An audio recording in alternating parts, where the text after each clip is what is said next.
अगला प्रश्न हम ले रहे हैं, ये हेमंत कुमार साहब की तरफ से दिल्ली से। हेमंत जी ने मेंशन किया है कि ये इनफैक्ट जो लोन लेना चाह रहे हैं वो अपने ब्रदर की मैरिज के लिए आगे मूव करना चाह रहे हैं, कुछ एडिशनल इनको फंड्स चाहिए, तो उसके लिए इन्होंने कहा ये लोन के लिए अप्लाई करना चाहते हैं और स्पेसिफिकली इन्होंने कहा कुछ अगर मैरिज पर्पस के लिए अगर लोन्स अवेलेबल हो। बलवंत साहब, ऐसी कोई कैटेगरी तो नहीं है स्पेसिफिकली, लेकिन क्या ये मतलब पर्सनल लोन ही इनके समक्ष रहेगा ऑप्शन जिसके लिए मूव कर सकते हैं? बेशक वो एक्सपेंसिव है,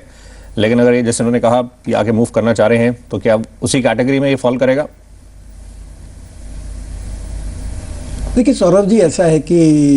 इनको जो लोन लेना है शादी के लिए, तो जो पर्सनल लोन है वो लास्ट ऑप्शन है, क्योंकि उसमें जो रेट ऑफ इंटरेस्ट है वो 14% से लेकर 30% के आसपास है। परंतु अगर आप कोई सिक्योरिटी दे सकते हैं, जैसे आपके पास में आपकी कोई अच्छी पेड अप वैल्यू वाली इंश्योरेंस पॉलिसी है, एनएससी है, शेयर्स वगैरह हैं, तो अगर आप उसके सामने या कोई एफडी वगैरह है, एनएससी वगैरह है, वो अगर आप प्लेस करेंगे तो आपको सस्ते में वो जो लोन है वो मिल जाएगा। परंतु अगर आपके पास कोई ऑप्शन नहीं है और आपको पर्सनल लोन नहीं लेना है, तो आपकी जो एलिजिबिलिटी है वो आपका जो एम्प्लॉयर है उसकी उनकी रेपुटेशन के हिसाब से मिलेगा। और जो लोन का टेन्योर वगैरह है वो 4 से 5 साल तक है। जैसे मेरे पास जो उनकी डिटेल 25,000 तक की इनकम है इनकी, और लाख रुपए का लोन चाहिए तो लोन उनको आराम से मिल जाएगा। परंतु जैसे इनकी क्वेरी है उनको कोई जो गवर्नमेंट बैंक है जो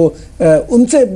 लोन चाहिए, तो जैसे उनकी जो सैलरी है वो आईसीआईसीआई बैंक में जमा होती है, तो नॉर्मली जो पीएसयू बैंक्स है वो अगर आपका सैलरी अकाउंट अगर उनके वहाँ पे है तो पर्सनल लोन देते हैं, क्योंकि पीएसयू बैंक पर्सनल लोन में इतने एक्टिव नहीं है जितने दूसरे प्राइवेट बैंक्स हैं। तो चूंकि इनका अकाउंट आईसीआईसीआई बैंक है, मेरा सुझाव है कि आप उनको आईसीआईसीआई बैंक को ही अप्रोच करना चाहिए, क्योंकि उनके पास इनके जो ट्रांजेक्शन की हिस्ट्री, इनकी सैलरी वगैरह भी वहाँ जमा होती है, और जो रेट ऑफ इंटरेस्ट है वो डिपेंडिंग ऑन उनके एम्प्लॉयर की जो रेपुटेशन है, इनकी खुद की क्रेडिट हिस्ट्री है, वो 14% से 20% के आसपास का रेट ऑफ इंटरेस्ट लगेगा। राइट, तो ये आपके इंडिविजुअल प्रोफाइल और साथ साथ एम्प्लॉयर पर भी डिपेंड करता है आप कहाँ पर सर्विंग है, और ये थोड़ा एक्सपेंसिव ज़रूर है, तो इस तरह से आप मूव कर सकते हैं। अगला प्रश्न हम शामिल करते हैं।